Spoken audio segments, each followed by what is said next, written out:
Welcome to the DevReady Podcast. On today's episode of the DevReady Podcast, I have Katerina joining me. Thanks for joining me, Katerina. Oh, lovely to be here. Thank you for having me, Anthony. It's a pleasure to have you on. I'll let you explain a bit about your background and your career and the pivots you've done, because I will do a terrible job at that. Fantastic. So I'm Katerina Karanikolopoulos. I am the founder of Stradegio.ai, and there is no one more surprised than me that I have ended up building a tech startup. To put it in perspective, I started my career as a pharmacist. If I'd had my way, I actually would have studied music, but my family encouraged me to get a proper degree first. And I was heavily encouraged to be a pharmacist because that was a good career for a woman. Having become a pharmacist, I found I hated it. I remember thinking that there was nothing more depressing than doing the same thing when I was 40. And back then I thought 40 was old. Obviously, I have a different perspective on the matter now. So I retrained. I worked in advising on mergers and acquisitions deals. I've had commercial roles in pharmaceuticals, in digital marketplaces, such as iSelect. And I've been a strategy consultant. And my last role, I led the strategy function for Bupa for the Asia Pacific region. And it was really at that point that I took a step back and reflected about what to do next. It's quite a varied history there with your career. Yeah, it is very varied. And I think what I've discovered is that kind of non-linear career path where you've gone across different disciplines and different sectors. There's two things it's very good for. One is being a non-executive board director because it gives you breadth to bring to the board table. And the other one, surprisingly, is a tech startup or a startup or entrepreneurship generally. Yeah, because as a founder or a startup, you do have to wear lots of hats and you have to wear them for quite some time.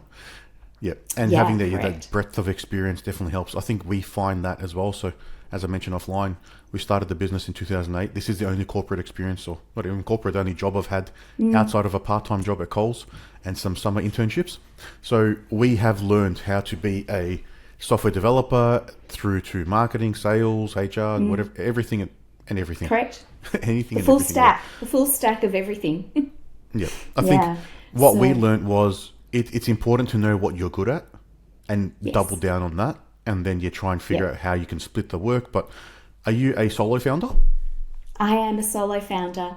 I am, and obviously that has its challenges because you're not only wearing many hats, you're literally it. So I have tried working with I've tried working with some tech co-founders. There was one person I was working with out of Spain. But as I'm sure you've heard from all of the founders that you've spoken to, a co-founding relationship is like a marriage. You need to make sure that you find the right person. And I think like a marriage, the right partner is the person who brings out the best in you and who can challenge you and actually make you a better person or a better founder. And I hadn't really found someone who did that for me. I was working with someone, but they weren't challenging me. And I think it's really important that in a co-founding team, you have someone who will question, challenge, and really have a debate around, is it the right problem? How do you solve it? What's the best solution? How do we do this? Because it really takes that reflection together to get it right. It's really hard to nail the problem and the solution. So you really need challenge and debate. Yes, you do. And if you have someone like yourself, you'll either argue too much and not get anywhere, or nothing will get done. So you do need the other point of view. Yeah, absolutely.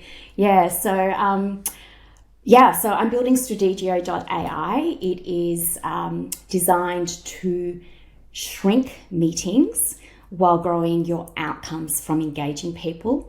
And again, I think I mentioned earlier, there's no one more surprised than me that I'm actually building a tech startup. I'm not the typical archetype. But when I was working, I think this was in the second year of the pandemic, I really started questioning, as I think a lot of us did at that time, why am I doing this? What's my purpose in life? The fact that I wasn't getting to spend enough time with my son, and I convinced myself that I deserved a year off work. So I took a career sabbatical, and it was in that year off that I was still trying to figure out, what do I want to be when I grow up? And not having a clear answer to that, I knew I wanted to go heavier and I guess a lot deeper into innovation. And so I did an entrepreneur program. Again, didn't really have this vision that I was a founder, but was putting myself in that environment, and the idea came to me. And having strategy being my most recent background, I wanted to do something around AI to help create your strategy, but got challenged that how big a problem is that for people? How frequent and need is it? And so I went back to the drawing board and really realised that when I was working in corporate, one of my biggest concerns and issues was that meeting overload. And when I was leading workshops with leaders across businesses, often the biggest complaint that would come up and what was holding back our strategy execution was too many meetings. So I realised that actually that is a problem worth solving. It was a problem I personally felt, but also a problem that I thought I had the capability to solve in a different way from using my experience and my skills. So Stradegio is now live. I built it myself. Having not found the right tech co-founder, I couldn't sit there twiddling my thumbs. I learnt what I needed to do. I started coding. I started playing around with AI models, and with the help of some low-code platforms and ChatGPT answering all of my coding questions, I got my MVP up and running and in market. And that's an amazing effort to be able to, without any background in sort of programming and development, to be able to get, even just with the no-code tools, to be able to get something off the ground and running, because they're not simple to use, especially if you haven't been taught how to structure and the process of building data structures and models and relationships and how data is meant to interact with each other. Yeah. Absolutely. But I think given all the various career pivots I've done throughout my life, I think what I've really realized is that you can learn anything. You just need to be passionately interested and driven to learn whatever you need to achieve it. And that's what I did. I did the research, I did courses, got help where I needed it, and at the end of the day, it's the passion and the drive around solving the problem that gets you through it, and you learn what you need to learn. Yep, that's exactly, it's having that drive and passion to drive, you believe and the conviction to move forward. Yeah, and then all right, what do I need to do? All right, I need to learn sales today. Correct. How do I make a button, call a ChatGPT API, and trigger a prompt or whatever it may be? Yeah, all of that. And I've loved it, actually. I think I've realized that I love solving problems and building products, software development. It is problem solving on speed. Like you're constantly, working the issue, trying to figure out how do you engineer something to get the result that you're after, and troubleshooting when something doesn't work. So I think anyone with a scientific background or any sciences or engineering background will take to it, with the right support. Yeah, it's definitely all about problem solving. So as a consultant, we get pitched ideas and people are like, all right, I need to be able to do X or Y. Being very technical myself, so as a developer background, I straight away go into solution modeling and how is this technically going to be done. So I may be having a conversation in a workshop, and while my business partner's talking to them, I'll be Googling, all right, and then I'll come up, no, there's a limitation or this technology won't support that. So I'm already solving problems before we even move forward with how we do things. But that's just how I'm wired now. Yeah, absolutely. And I think as a strategy consultant, I was solving problems. And I think those skills aren't necessarily widely taught. Like a lot of it you learn on the job. There's probably some uni courses where you get some good exposure to that. But that's actually one of the things that has been driving me with building Stradegio, is really around making those strategic thinking and problem solving skills around decision making and engaging people in the workplace more accessible and really democratizing that. So I'm approaching the problem in a very different way. When you look at the statistics, the time that we're spending in meetings has doubled since the pandemic. Oh, wow. And yet 7 out of 10 of us say that meetings are not effective for the reasons why we meet people in the first place, so to clarify goals, to make group decisions, status updates, creating ideas. 7 out of 10 of us say that they're not effective for each and every one of those things, which is the whole point of having a meeting. So there's clearly something broken there. And then when I spoke to people, yes, the obvious stuff comes up around, why is this happening? Obvious stuff comes up around, we haven't been trained how to run meetings. We don't have time to prepare. There's people who waffle. There's people who dominate the conversation. But what less often comes up, and you really have to dig for this, is the fact that people are struggling with engaging people. And as our world has gotten more complex and uncertain, driving decisions across an organisation and maintaining alignment is actually getting harder. And people are dealing with challenges around stakeholders and influencing. So you end up having more and more meetings. And that's what I'm actually trying to get to. I'm trying to get to the crux of the problem with Stradegio versus just, audio transcription and recording and notes, which is very useful. It's administratively efficient, but it doesn't actually solve the underlying reason around why we have meeting overload and why meetings are ineffective. Yep. So that's my problem-solving skills coming to the fore. Okay. Yeah, and then probably a lot of those issues with the meetings is there's no agenda set, so there's no reason. Like, you might schedule an hour, you only need 15 minutes. Because an hour is just what you normally Correct. do. So a lot of autopilot happens. Absolutely. But there's not a cool plan. But and I just going through the website earlier before the podcast, I was able to see there is ways we can do your brainstorming before the meeting, get an outcome, and go, all right, now do we need to have the meeting?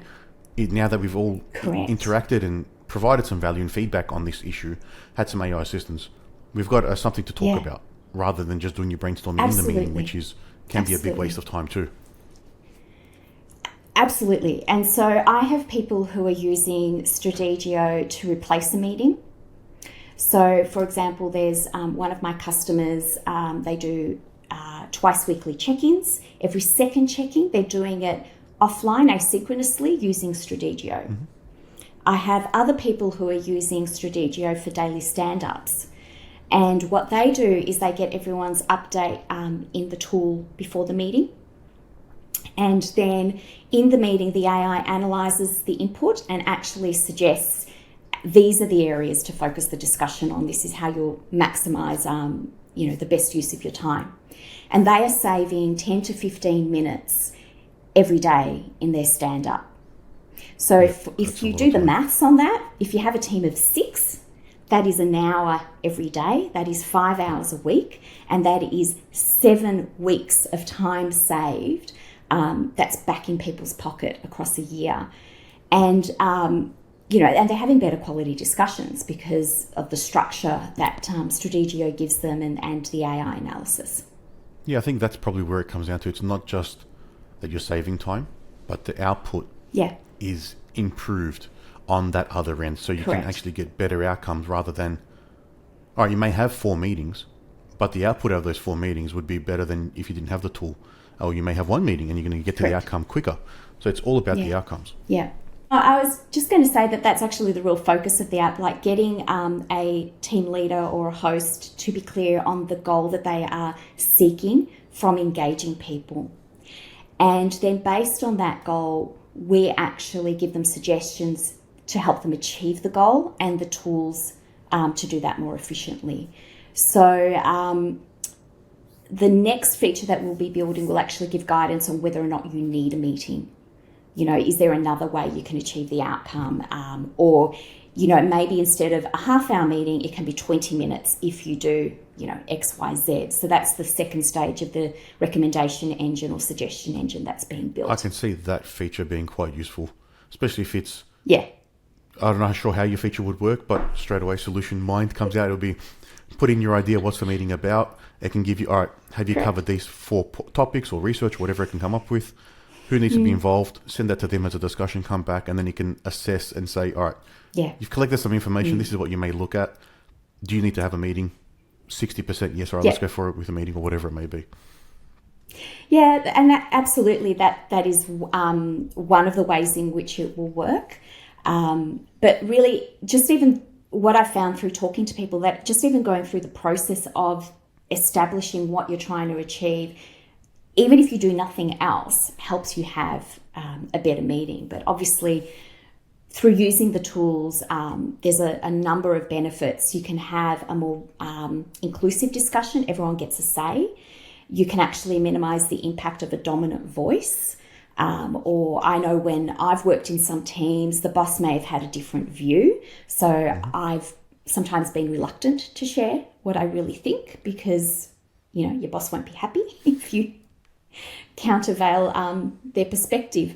So I've built in features that allow anonymity so that everyone can share their view on a topic in a way that is inclusive and eliminates groupthink and bias. So even if you did only that, you would have a better quality discussion because you're really canvassing everyone's true perspectives. Yep. And then probably the counterpoint to that is it gives everyone a bit of time to think before the meeting. Where most people probably just, I've got a meeting and there's no thought gone into them until they turn up, which is what I do most of the time. Correct. Yeah, absolutely. Yeah. And I think the bigger vision is over time to actually be providing deeper guidance based on how the discussion itself is going to help frame the discussion, help people with their influencing skills and negotiation skills live in a session. Oh, that'll be cool. Because again, it's all about getting to the outcome. With the journey that you've had so far, what's some of the biggest learnings you've had in learning those no-code tools or learning, say, data structures or what you need to pick up along the way to be able to actually get to the point of delivering an MVP? So I went through what I would say is a very typical entrepreneur process.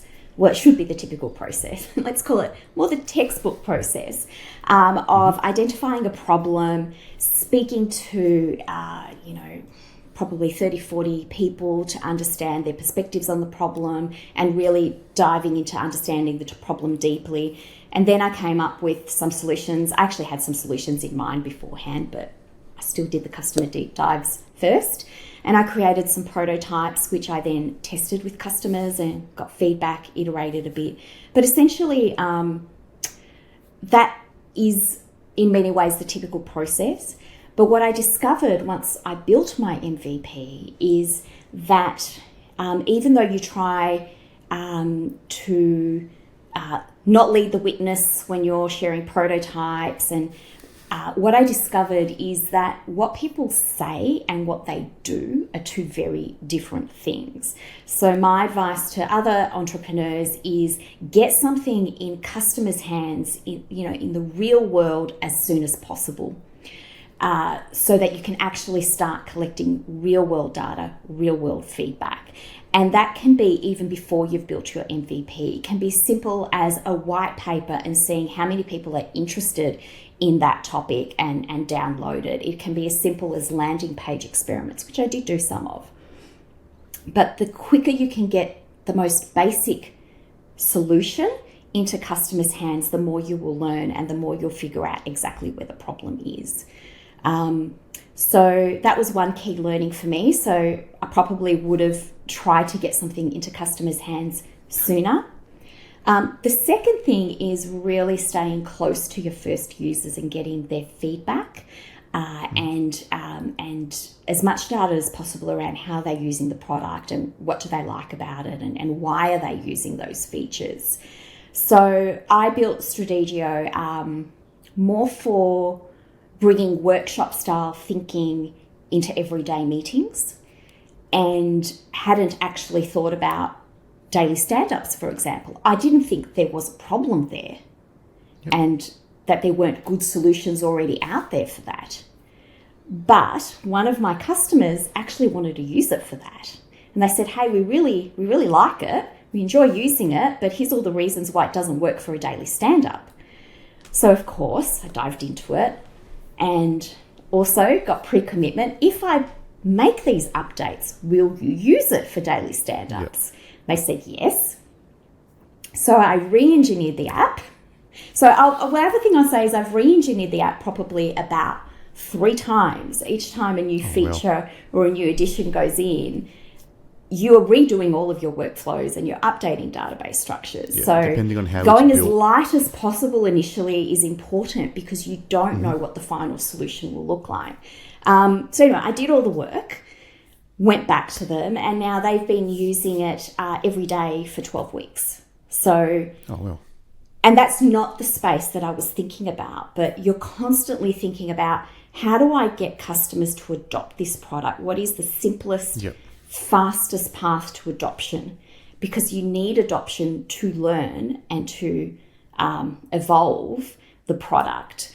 And, if people want to use it for that, go with the market signals, go with the signals that you're getting from your users, and make the product as great as possible, and then start really honing in on who is your ideal first customer profile and how you're going to get into their hands and how do you find the beachhead customer. And so that's one of the things I've been warring with. My first customers are using it for everyday meetings. I was actually thinking that my product would be used, so team check-ins, daily stand-ups, a bit of workshop stuff. But I actually had thought that the product would be more for strategic problem solving, which it is absolutely great for. And I've had great feedback on, and people, who want to use it for that, but they work in large corporates and they're limited around what software they can use. So this is a quandary. Do you go deep on your current customer's market signal, or do you go deep on where your strategic differentiation will be in the future that will put you in a better competitive, position long term? And it's really hard. So trying to navigate, what's my beachhead and how do I find the customers that the beachhead is good for, but that will move with me into that strategic differentiated position? That's kind of some of the things that I'm working through right now, because it's not enough to have a product that you can get adoption today. You also have to think about what's going to be long-term defensible and a competitive differentiator, kind of that red ocean, blue ocean strategy. So I'm trying to be very purposeful around how do I set this up to be distinctly different and valuable to customers for the long term. Yep. And from the way you're talking, I can see how your strategy background comes through, because you speak as someone who's been in the space for years and has been around startups and understands this space, rather than a founder who hasn't been in the space that long. You sound like what we tell our clients, all the same information. Like you found all the nuggets. I can come work for you if my I can come work for you if my startup fails, Anthony. Yeah, definitely. You found all the nuggets that we normally tell people. It's feedback as fast as possible. Get in your client's hands. Yeah. You will pivot. You will change. And then what you're calling the beachhead is what we like product market fit.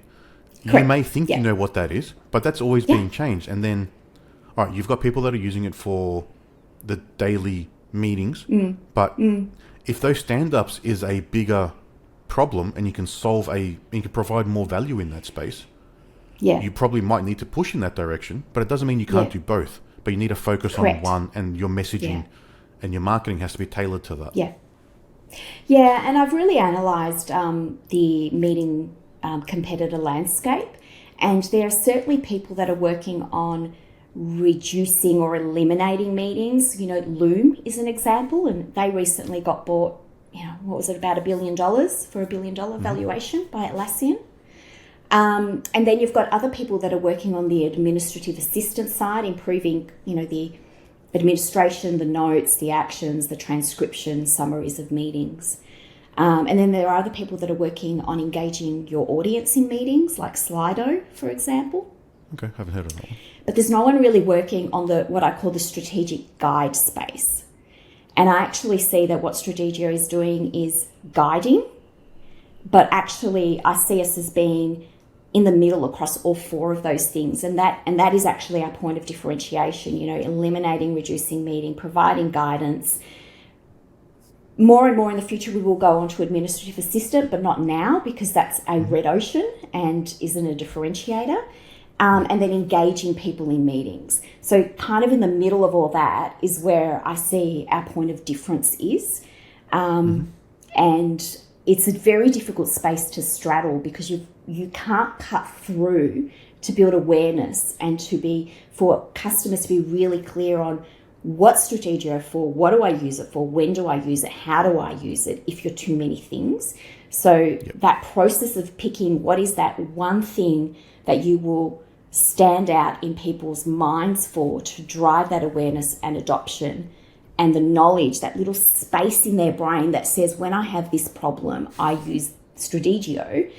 You've got to be really focused and sharp with all of your messaging in the market. And it's very difficult when you're building a product that has multiple value points and use cases for your customers. And that's what I've been struggling with. And I can't say I've solved it, but I'm trying.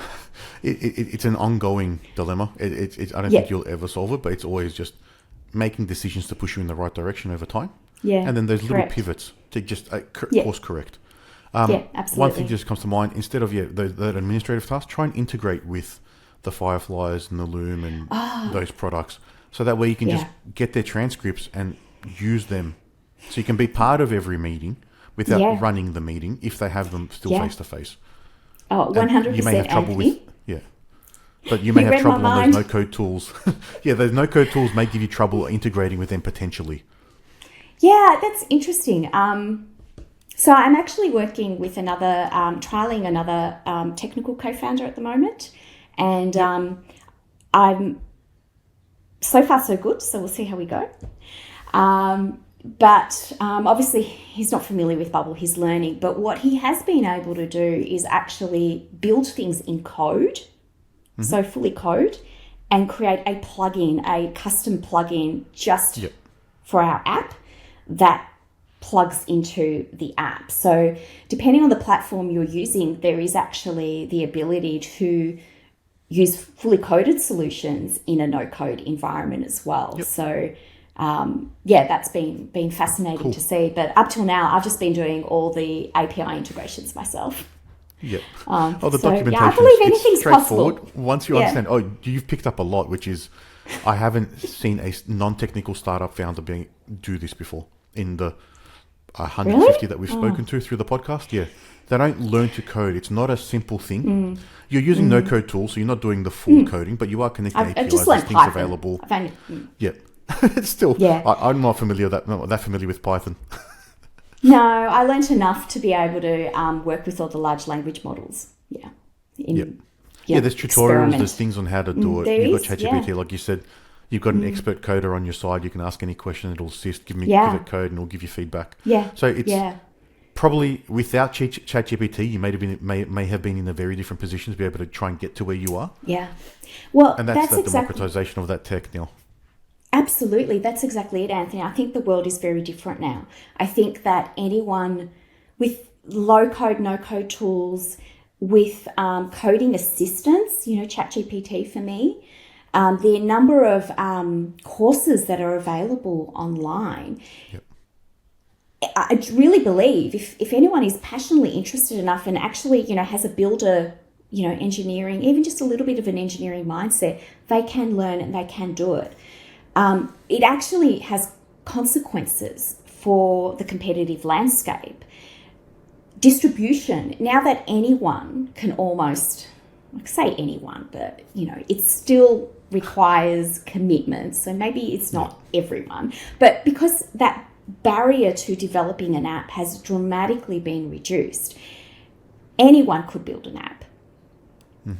The bit that actually makes the difference is distribution. Distribution is going to become more and more important. So I can't stress enough how important it is to start developing your customer pipeline and your community around your product as early as possible, because having the product isn't actually going to mean success.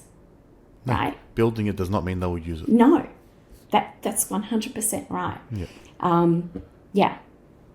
Yeah, it's that quote from that Kevin Costner movie, build it and they will come. That's not what happens with software. It's having the idea is one thing, being able to build it is another. Being able to market it and turn it into an actual business and get customers willing to pay for it is where it's all at. If you can't commercialize it and get that message right, then you just spent money or time and not gone anywhere. Yeah. And I think the other thing is that as a founder, you need to be close to, particularly of a tech product, you need to be very close to the product, because the product will keep evolving. And, if you've shipped off development to an offshore team without maintaining that knowledge and awareness, either within the team or locally, you can end up having a product. But as I learned, and as I'm sure many founders have learned, as soon as the product's in customers' hands, you realize very quickly the 100 changes that you need to make for it to actually solve the problem for the customer in the way that they wanted. So you need to be able to get your hands in and, evolve the product and not be stuck with something that you can't keep, pivoting, adjusting. That is the quickest way to death for a startup, I think, if you can't evolve your product based on customer feedback. Yeah, and that's what you need to do. They're the ones that would get the value from it. So you have to continue providing value. If they're suggesting features, you're better off polling more users and get more of them saying, right, how many people will use feature X as opposed to, I believe feature Y is the thing that should be used. Yeah, correct. So where to from here for Stradegio? Yeah, where to? So that's a good question. It's really around building customers. We have about, we actually have a lot of customers. We have customers both locally and internationally. I've got daily active users. Now I'm really at the point where there's a couple more product refinements that need to be made, and I need to just make a call on the initial ideal customer profile that we will target, and then just try to scale that growth and build our customer profile. Obviously, I want to raise capital. I think the space that I'm in is a space where you need to be able to move quickly. So I need more hands. I need more people helping me. So yeah, tech co-founder. I'd love a go-to-market co-founder, raise capital, get more customers. Yep. Sounds like kind of the a solid plan. With your strategy background again, you've got it laid out. You know what you need to do, which is refreshing to see. Yeah. If anyone wants to find out more, you're definitely on the right path. I can see from from the people we've spoken to. You're at a different level than a few of them. So, thank you. If anyone wants to find out more about Stradegio or reach out to you, how can they do that? Yeah, absolutely. So our website is Stradegio.ai, Stradegio.ai. You can sign up. You can also reach out to me on LinkedIn.